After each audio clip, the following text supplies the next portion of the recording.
এই ভিডিওটিতে আমরা এক্সেলের কন্ডিশনাল ফরম্যাটিং দেখব। কিছু সেল সিলেক্ট করে স্টাইলস কমান্ড গ্রুপের কন্ডিশনাল ফরম্যাটিং এ ক্লিক করে আমরা বিভিন্ন ধরনের কন্ডিশনাল ফরম্যাটিং করতে পারি।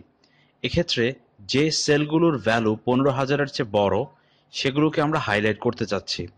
টেক্সটগুলো অটোমেটিক্যালি তাই হাইলাইটেড থাকবে, কিন্তু স্যালারির কলামের শুধুমাত্র 15,000-এর চেয়ে বড় যেই সংখ্যাটি রয়েছে সে সংখ্যাটি হাইলাইটেড অবস্থায় থাকবে।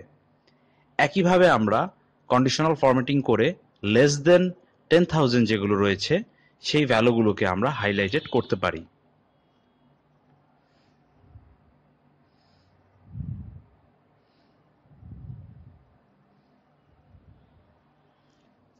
কিছু বেসিক স্টাইল আমরা স্টাইল থেকে সিলেক্ট করতে পারি। বিভিন্ন ধরনের কন্ডিশনাল ফরম্যাটিং বা টেবিল ফরম্যাটিং আমরা এই স্টাইলস থেকে করতে পারি।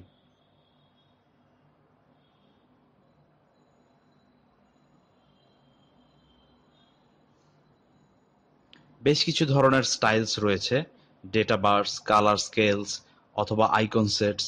এগুলো থেকে যে আইকনগুলো অথবা যে স্টাইলগুলো আমাদের পছন্দ হবে সেগুলোই আমরা সিলেক্ট করতে পারি। ডাটাকে বিভিন্নভাবে ভিজুয়ালাইজ করার জন্য এই স্টাইলগুলো ব্যবহৃত হয়।